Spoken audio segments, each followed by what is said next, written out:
Hi everyone, welcome to amazing biology. आज हम देखेंगे semi conservative mode of DNA replication.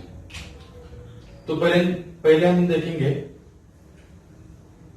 Cell division क्यों important है, किस लिए सेल डिवीजन होती है। जिस सेल को जरूरत होती है वही सेल सिर्फ डिवाइड होती है, वो माइटोटिक डिवीजन से हो या मियोटिक डिवीजन से हो।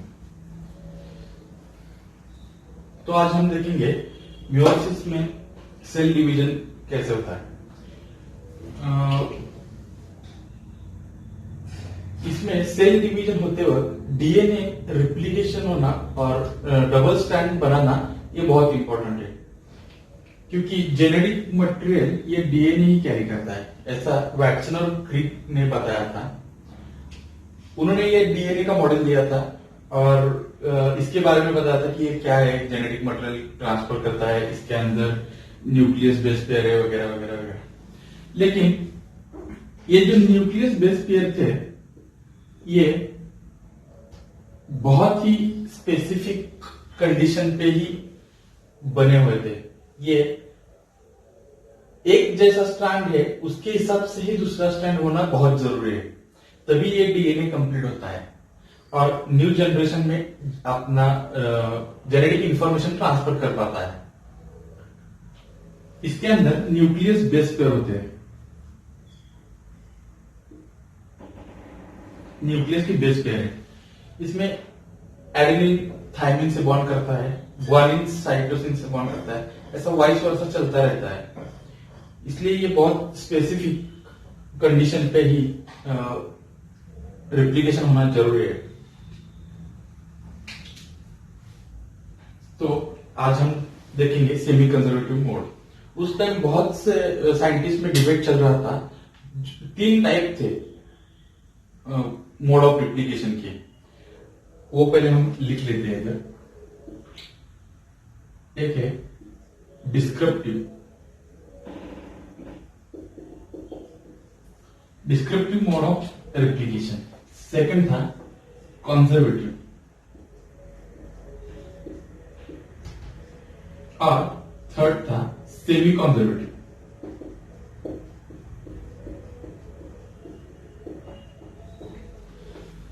तो डिस्क्रिप्टिव में पहले हम देखेंगे, मतलब बेसिक सिर्फ जानेंगे क्या क्या था। डिस्क्रिप्टिव मोड में उन्होंने बताया था कि कुछ पार्ट पेरेंटल डीएनए का होगा और कुछ पार्ट जो नया डीएनए होगा उसका होगा, ऐसा उस टाइम साइंटिस्ट ने बताया था। कंजर्वेटिव मेथड में एक डीएनए पेरेंटल होगा और एक डीएनए पूरा नया होगा।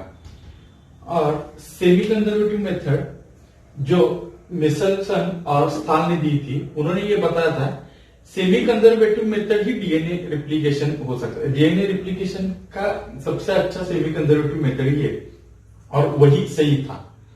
तो उन्होंने बताया था सेमी कंजर्वेटिव में एक स्ट्रैंड ओल्ड पेरेंट का होगा और एक स्ट्रैंड न्यू जनरेशन का होगा, इसको ही सेमी कंजर्वेटिव कहते हैं। सेमी कंजर्वेटिव मतलब हाफ कंजर्वेटिव।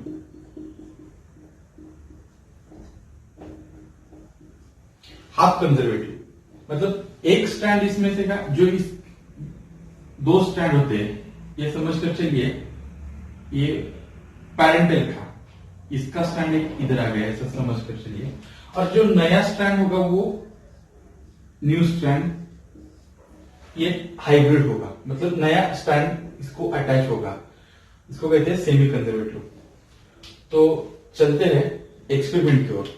तो मिचेल्सन ने और स्टाल ने एक बहुत ही कॉमन बैक्टीरिया दी थी एक्सपेरिमेंट के लिए। वो बैक्टीरिया थी ई कोलाई बैक्टीरिया और उसको N15 मीडियम में ग्रो कराया, बहुत सी जनरेशन तक ग्रो कराया। और इसमें एक उन्होंने टेक्निक यूज की थी एक्सपेरिमेंट में, वो है डेंसिटी सिंप्लीफिकेशन।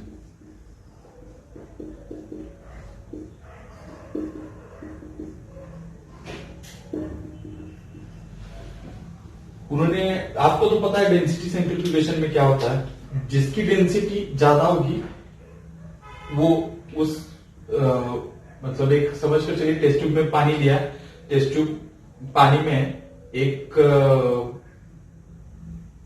10 पार्टिकल या कोई भी एक पार्टिकल डाला, तो उसकी डेंसिटी जहां मैच होगी वहीं पर वो रुकेगा।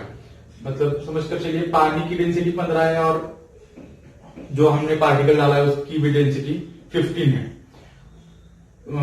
तो वो पानी के ऊपर रहेगा आधा और आधा पानी में रहेगा। जबकि उसकी डेंसिटी 14 होगी या 14 होगी तो वो पानी के लेवल से ऊपर रहेगा। ऐसा सेंट्रीफ्यूगेशन में होता है। इसके हिसाब से मतलब यही सेंट्रीफ्यूगेशन के ऊपर हमारा आगे का एक्सपेरिमेंट है, इसलिए ये थोड़ा सा शॉर्ट में मैंने बता दिया। तो डेंसिटी सेंट्रीफ्यूगेशन मेथड यूज की थी। तो इस एक्सपेरिमेंट में CSCl केमिकल यूज हुआ, सीजियम क्लोराइड।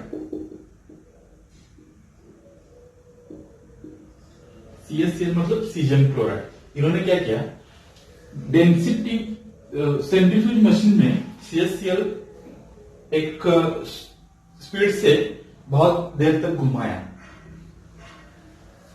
टेस्ट ट्यूब में लेके सेंट्रीफ्यूगेशन मशीन में घुमाया। तो इसमें क्या होता है, सीजियम क्लोराइड में ये अपना बैंड क्रिएट करता है। हाई डेंसिटी वाला बैंड सबसे लोअर, उससे कम डेंसिटी वाला ऊपर, उससे कम वाला ऊपर, ऐसा ये इसमें बैंड पैदा करता है। समझ लीजिए ये हाई डेंसिटी वाला है, ये उसके ऊपर थोड़ा कम डेंसिटी वाला,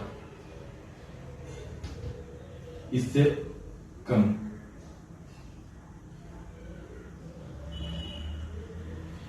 ऐसा मानकर चलिए हाई कॉन्सेंट्रेशन वाला इसके मतलब सबसे नीचे का पार्ट में होगा हाई कॉन्सेंट्रेशन वाला CSCl, सबसे ऊपर होगा सबसे कम डेंसिटी वाला CSCl। ऐसा ये बैंड क्रिएट करता है, इस एक अलग बैंड, ये एक अलग बैंड, ये एक अलग बैंड, ऐसे बैंड पैदा करता है।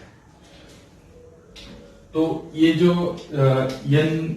N15 मीडियम में जो हमने ई कोलाई बैक्टीरिया ली थी, उसका DNA हम इधर लिख देते पहले, इसमें डालकर देख लिया कि इसकी डेंसिटी कहाँ है। समझ कर चलिए इसकी मीडियम डेंसिटी है, ये 15 N15 यहां पर सेटल होगा। उससे कम डेंसिटी वाला जब हमने DNA लिया तो ये सेटल होगा इधर बीच में, और उससे कम इसके बीच में होगा कोई डेंसिटी, मतलब 14 और 15 के बीच की जो डेंसिटी होगी वो इस जगह पे सेटल होगी।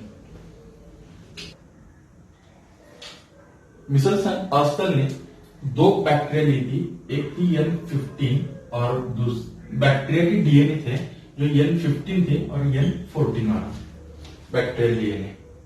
मतलब इसके अंदर जो भी नाइट्रोजनस बेसिस होंगे वो 15 आइसोटोप वाले होंगे, और N14 DNA होंगे उसमें जो भी नाइट्रोजनस बेस पेयर होंगे वो सभी 14 आइसोटोप्स वाले होंगे। ये तो कॉमन DNA है N14 वाला, ये बहुत ही रेयर DNA है और हेवी DNA है। हेवी DNA है मतलब आपको सीधा सीधा समझ आ रहा होगा, N15 हेवी DNA मतलब इसकी डेंसिटी ज्यादा ही होगी और इसकी डेंसिटी कम होगी N14 है।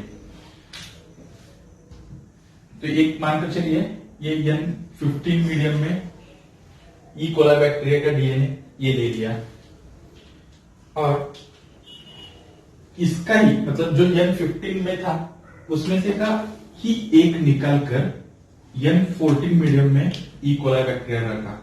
मतलब इसके अंदर जो नाइट्रोजन होगा वो सभी N14 वाला सोर्स होगा। इधर नाम देता हूं मैं इसको, N14 वाला ही सोर्स इसके अंदर होगा, और इसी कल्चर में इसका N15 वाली बैक्टीरिया N14 वाले कल्चर में रख दी। और कुछ जनरेशन देखी इन्होंने। पहली जनरेशन में तो इसका ये ऑब्जर्वेशन आया। एक तो N15 है, इसलिए मैं कलर कोड यूज कर रहा हूं। N15 के लिए मैं ब्लू यूज कर देता हूं पहले। इसकी ये दो स्टैंड अलग अलग होगी। N14 मीडियम मैंने ब्लू से लिया है, इसलिए ये ब्लू मार्कर यूज करता हूं। N14 वाला इसके साथ नया स्टैंड तैयार करेगा, वो N14 का एक होगा और N15 का इसके साथ अटैच होगा।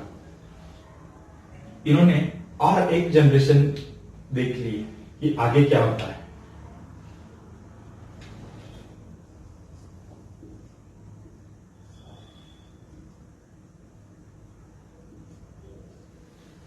तो मीडियम इसका मतलब जो आगे के जनरेशन में बैक्टीरियल डीएनए यूज किया, वो N14 मीडियम का ही यूज किया।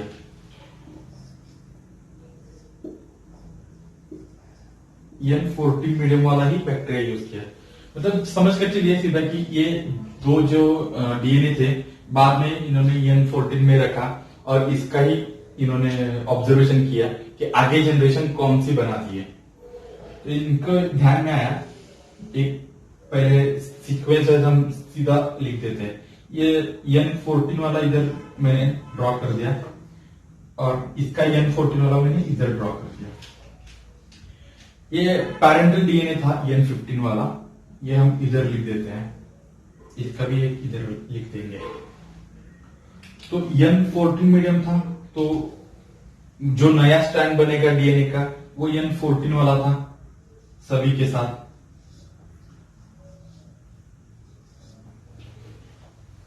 तो ऐसा इनके ध्यान में आया। जो नए जो दो बने थे, ये और ये दोनों जो कल्चर मीडिया था उसमें से का ही डीएनए बना।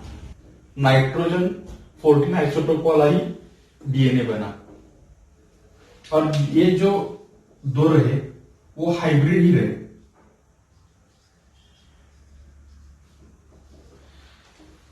ये इन्होंने क्या किया, ये 4 डीएनए देखिए इस टेस्ट ट्यूब में डाल दिए।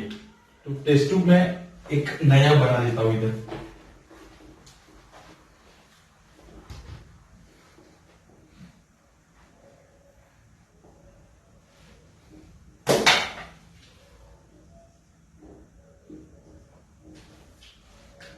मानकर चलिए ये मैंने एक टेस्ट ट्यूब ले ली,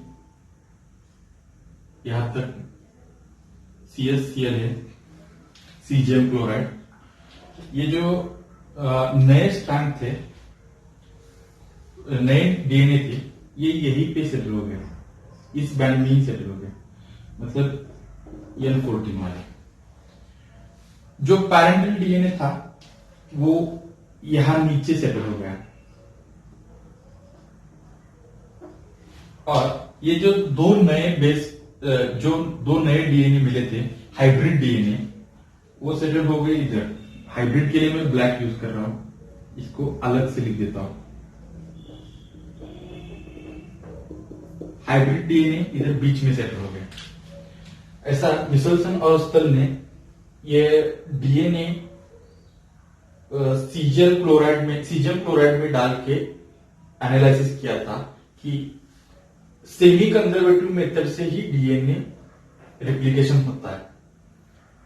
इसके बाद और हजारों जनरेशन बनाएंगे, तब भी ये जो दो पैरेंटल डीएनए है वो वैसे के वैसे रहेगा, इसमें कोई चेंज नहीं आएगा जब तक ये जो दो पैरेंटल डीएनए और ये 14 वाला डीएनए, मतलब ये जो पेयर बना हुआ है हाइब्रिड डीएनए का, जब तक ये फिर से एक बार N15 मीडियम में नहीं डालते ये दो, तब तक ये दो स्टैंड वैसे की वैसे रहेंगे। हजारों जनरेशन में भी ये दो स्टैंड वैसे रहेंगे और नया होगा वो N14 जो जिस मीडियम में होगा वो डीएनए बनाएगा। Thank you for watching my video. Please subscribe my channel. ये चैनल आपका ही है, प्लीज ऐसे वीडियो और देखने के लिए सब्सक्राइब कीजिए और बेल आइकन जरूर दबा दीजिए।